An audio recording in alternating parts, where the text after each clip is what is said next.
আজ হচ্ছে সোমবার আর ঘড়িতে বাজে এখন সকাল ৮টা। আজকের ব্লগটা এখন শুরু করছি। নতুন একটি ব্লগে তোমাদের সবাইকে জানাই স্বাগতম। ভিডিওটি কেমন লেগেছে সেটি অবশ্যই কমেন্টস করে বলো। লাইক করতে একদমই ভুলো না। আমার Instagram ID Pinky Saha 703। Please আমাকে ইনস্টাতে ফলো করে নিও। অ্যাবাউট আর ডেসক্রিপশানে আমার ইনস্টা লিঙ্ক পেয়ে যাবে। দেখতে দেখতে চৈত্র মাসের আজকে চতুর্থ সোমবারও হয়ে গেল। এবছরটাও শেষ হয়ে যাবে। তোমরা ভাবো যে আমি সোমবার করে কেন নিরামিষ খাচ্ছি। এমনি তো আমরা প্রতি শুক্রবার করে নিরামিষ খাই, যেহেতু আমরা অনুকূল ঠাকুরের দীক্ষিত। আর সোমবার নিরামিষ খাওয়ার রহস্যটা এখন উদ্ঘাটন করছি। আমি হচ্ছে বাবার নামে নামি। তোমরা হয়তো অনেকে শুনেছ যে সন্ন্যাস নেওয়া বলে, এই যে চৈত্র মাসে নীলের নামে যারা নামে সে তাতে নামি আর কি। তার জন্য অনেকে 1 মাস ধরে নিরামিষ খায়, কেউ 11 দিন খায়, কেউ 15 দিন খায়, কেউ বা সপ্তাহে 1 দিন খায়। আর আমি প্রতি সোমবার করে এই নিরামিষটা খাই, শুধু এই চৈত্র মাসের এই 4টে সোমবার। দেখতে দেখতে 4টে সোমবারই হয়ে গেল। আজ ঘরে সব বাজার রয়েছে। বড়মশাইকে বললাম কোনো বাজার করো না, ঘরে এত বাজার রেখে লাভ নেই, কেননা আমি তো আবার পুজোর জন্য নেমে যাব, ফ্রিজের মধ্যে সবজিগুলো সব পড়েই থাকবে, নষ্ট হবে। ঘরে যা আছে ওগুলোই শেষ করি।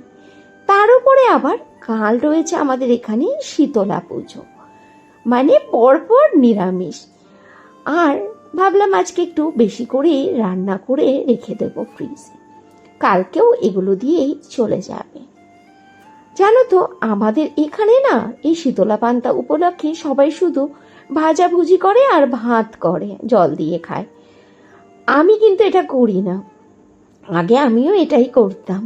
আমার দিদির বাড়ি মধ্যমগ্রামে একবার শীতলা পুজোর সময় গেছিলাম, তখন দিদির বাড়ি থেকে আমি দেখে এসেছিলাম যে শীতলা পান্তার দিনকেও দিদিরা কত রকমের তরকারি দিয়ে আর কি শীতলা পান্তার এই প্রসাদটা আর কি খায়। আমার খুব ভালো লেগেছিল, তার থেকে আমিও এখন এইগুলোই করি। দেখো না, ফ্রিজে অনেক সজনে ডাঁটা ছিল, ভাবলাম ডাঁটাগুলোকে আজকে গতি করে দিই, মাসি কেটে দিয়েছে। ডাঁটাটাকে একটু প্রেশার কুকারে হালকা একটু সিটি মেরে সঙ্গে সঙ্গে খুলে দিয়েছিলাম, নইলে এত মোটা মোটা ডাঁটা মুখের আর চামড়া থাকবে না, সব চলে যাবে। তারপরে সর্ষে দিয়ে একটুখানি সর্ষে বাটা করে নিচ্ছি। আর এখানে হবে ঝিঙে আলু পোস্ত। আলুটাকে খুব ভালো করে ভেজে নিচ্ছি, আর এদিকে ঝিঙে কেটে রেখেছি, আর অনেক রান্না বান্না প্রায় করেও ফেলেছি। আর এখানে পাট শাকও ভেজে রেখেছি, আর পোস্তর বড়া করেছি, উচ্ছে আলু ভাজা করেছি। নিরামিষ কিন্তু রান্নাগুলো অনেকই করতে হয়, আর আমিষের দিন দেখবে এক তরকারি ভাত করলেই হয়ে যায়। আজ না লাঞ্চ করতে অনেকটা দেরি হয়ে গেল। দুপুর বাজে, দুপুর বলবো না বিকেল 3:45। প্রতিষ্ঠা স্কুল থেকে এলো, তোমাদের দাদাভাই অফিস থেকে এলো। ভালো একটু ওয়েট করি, সবাই একসাথেই খেতে পারবো। দেখে নাও আজকে সোমবার, চৈত্র মাসের চতুর্থ সোমবারে নিরামিষে কি কি রান্না হয়েছে।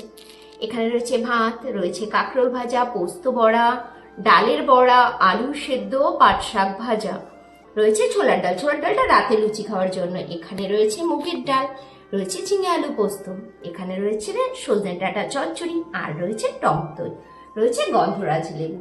আজকে লাঞ্চ মেনুতে রয়েছে এইটুকু। তাড়াতাড়ি করে লাঞ্চটা করে নিই, এমনিতেই অনেকটা লেট হয়ে গেছে। আবার ফেরত চলে এলাম রাত্রিবেলাতে। ছোলার ডাল তো দুপুরেই করে রেখে দিয়েছিলাম, আর এখন ভেজে নিচ্ছি ফুলকো ফুলকো লুচি। আমার বাড়িতে তো এমনি নিয়েই লুচি পরোটা খাওয়ার জন্য মুখিয়ে থাকে, তার উপরে যদি নিরামিষ হয় তাহলে তো আমার কোনো অজুহাত চলবেই না। রাতের খাবারে রয়েছে লুচি আর ছোলার ডাল। আজকে ব্লগটা তাহলে এখানেই শেষ করছি। টাটা।